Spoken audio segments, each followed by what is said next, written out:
여러분 안녕하십니까, 최석태입니다. 여러분, 우려하던 대로 문재인 정부는 2019년 8월 22일 날 한일 군사비밀보호협정, 즉 지소미아를 폐기한다고 발표했습니다.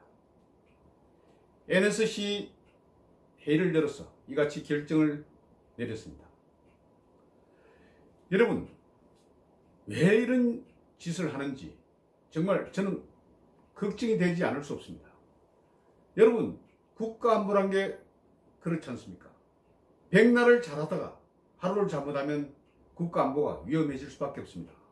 우리가 왜 자동차 보험, 종합보험을 넣습니까? 제가 아무리 운전을 잘한다 하더라도 혹시 있을지 모를 사고에 대비하기 위해서 종합보험에 드는 것입니다. 그래서 비싼 돈을 들여서 종합보험, 자동차 보험에 드는 것입니다. 제가 운전 경력이 30년이 넘습니다. 그렇지만 운전을 잘합니다. 그래도 혹시 있을지 모를 사고에 대비해서 이렇게 보험에 드는 것인데, 국가안보도 마찬가지입니다. 국가안보라는 것이 얼마나 위중한 것입니까? 평화라는 것이 얼마나 중요한 것입니까? 지금 한일 간의 지소미아 2016년도 11월에 한국과 일본이 체결했습니다. 왜 체결했습니까? 북한에서 지금 핵무기를 개발한다. 그리고 계속해서 미사일을 쏜다. 우리가 북한에 대한 정보가 상당히 약합니다. 이전에 정부는 여러가지 휴민트라든지 이런 것이 강했습니다. 그런데 좌파 정부 들어온 이후에 휴민트도 많이 사라졌습니다. 김대중 정부 때 많은 휴민트, 북한에 있던 휴민트, 인적 정보 자원들이 사라져 버렸습니다. 그래서 지금 어디에서 이런 정보를 얻을 수 있을까? 그래서 미국의 중재로 마련된 것이 바로 한일 군사 비밀 정보 보호 협정, 지소미아, General Security of Military Information Agreement, 이것이 아닙니까? 그런데 말입니다. 문재인 정부 최근에 일본과 계속해서 티격태격거렸습니다. 실제 일본에서 왜 화이트리스트 배제를 했습니까? 불산 때문에 그렇게 한 것이 아닙니까? 불산이 어떻게 쓰이는 것입니까? 반도체, 습식에도 쓰이지만 우라늄 농축에도 쓰이는 그런 불산이 일본에서 한국에 많이 보냈는데, 이게 행방이 묘한 이것 때문에 지금 화이트리스트 문제가 불거진 것이 아닙니까? 그러면 성실히 대답을 하고 여기에 대한 충분한 설명이 있었으면 화이트리스트 배제도 이루어지지 않았을 것입니다. 그런데 일본에서 이것을 이유로 화이트리스트 배제를 하니까 우리 정부는 계속해서 반일 프레임으로 나갔습니다.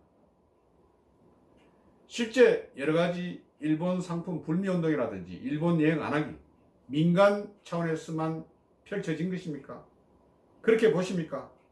정부의 입김이 없었습니까? 지금 각 여행사는 일본 상품, 여행 패키지 판매를 하지 않습니다. 왜 판매를 하지 않습니까? 그게 정부의 입김이 없는 것입니까? 자체적으로만 이루어진 것입니까? 그리고 계속해서 반일 프레임을 걸지 않았습니까? 생각을 한번 해보십시오. 김은봉, 그리고 여러가지 영화들, 봉오동 전투, 이런 등등 반일을 강조하는 영화들이 계속해서 생산돼 나오고 있지 않습니까? 지금도 상영되고 있는 걸로 알고 있습니다.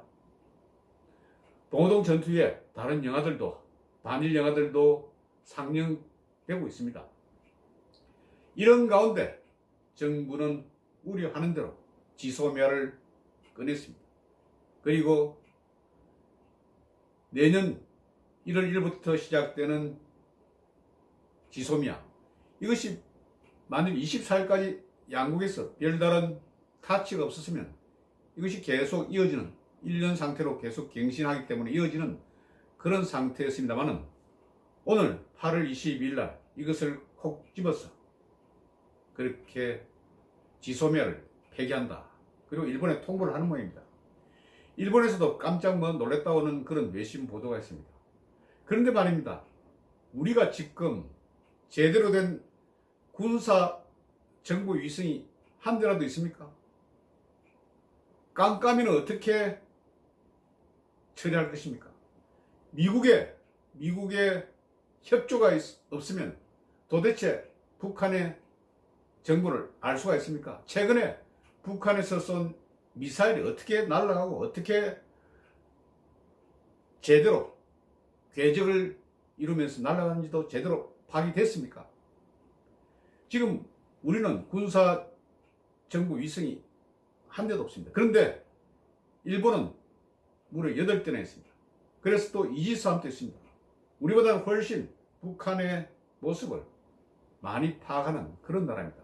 그래서 서로서로 우리는 우리가 휴민트는 좀 강하지 않습니까? 이런 정보를 일본에 주고, 일본은 군사정보 위성 이런 정보를 우리에게 주고 서로서로 공존하는 것이 바람직하지 않습니까? 이것이 바로 한국과 미국과 일본, 한미일, 그리고 중국과 북한, 러시아 이 3개국이 서로 대척되는 점에서 우리는 하나 슬쩍 빠지는 것입니다. 지금 이렇게 흔들리면 한국과 미국 간 한미 동맹도 상당히 약해질 것이다. 그럼 미국에서도 이제 한국은 좀 지겨운 나라다. 왜냐하면 신뢰가 없지 않습니까? 무슨 조그만 일이 있으면 이것을 가지고 흔들고 밑에서 흔들고 위에서 흔들고 이런 식으로 하니까 국제사회에서 한국은 이제 믿을 수가 없다. 국격이 그렇다. 그리고 지금 세계 여러 나라, 서방 세계에서는 우리나라를 좌파 나라로, 좌파 정권으로 규정하고 있는 것도 사실이 아닙니까? 저는 이번 한일 지소미아, 한일 군사비밀보호협정이 결렬됨으로써 우리에게 굉장히 많은 불리한 점이 생긴다. 이렇게 봅니다. 저는 최근에 조국 법무장관 후보자 지명과 관련해서 지금 20, 30대는 물론 40, 50대 그리고 학부모 전 세대, 전 계층에서 지금 문재인 정부에 대해서 계속 비난의 소리가 나오고 있습니다. 지금 젊은이들이 오히려 촛불을 들겠다는 것 아닙니까? 이럴 수는 없습니다. 조국은 물러가야 합니다. 그런데 이 조국 사건을 조금이라도 희석시키기 위해서 지소미아를 파기한다. 이런 소리도 나왔습니다. 저는 최근에 여러 가지 한일 간에 첨예한 문제가 있었지 않습니까? 지난번 초계기 관련 문제, 그때도 북한 선박과 관련된 그런 문제 있지 않습니까?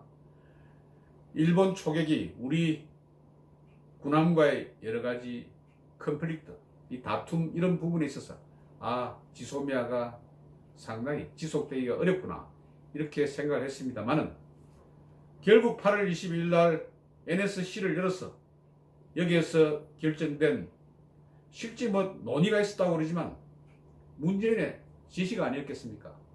문재인의 재가를 받고 일본에 곧 통보를 한다고 합니다. 누가 손해입니까? 현대전은 정보전 아닙니까? 정보가 많아야 합니다. 인포메이션이 많아야 합니다. 그런데 그 인포메이션 지금 한쪽을 끊고 또 미국과의 다른 한쪽도 끊으면 우리는 독야청청합니까? 자력갱생을 하는 겁니까? 영화 사랑의 선물에서도 북한 상위 군인 소자로 제대한 강호 동문 이렇게 이야기했습니다. 자력갱생도 뭐가 있어야 자력갱생을 하는 것이 아니냐. 우리가 지금 자꾸 북한을 따라갑니다. 자력갱생을 외치고 있습니다. 자꾸 주변의 친구들은 다 몰아내고 우리끼리만 한다. 북한과 한다. 북한과 경제 협력한다. 잘 한번 해보세요. 세계 최고 빈국, 세계 최고 인권 탄압국가, 그리고 모든 것이 부족한 인프라도 없는 그런 북한과 잘 한번 해보세요. 지금 국민들이 어떻게 생각하는지 알고 이런 행동을 하기 바랍니다. 저는 지소미아 파기에 대해서 문재인 정부의 끝을 봅니다. 그리고 조국 법무부 장관 후보자 만일 마음대로 청문회를 열어서 임명을 한다고 그러면 국민의 분노가 하늘을 찌를 것입니다. 그 점을 꼭 기억하기 바랍니다. 여러분 경청해 주셔서 대단히 고맙습니다. 안녕히 계십시오.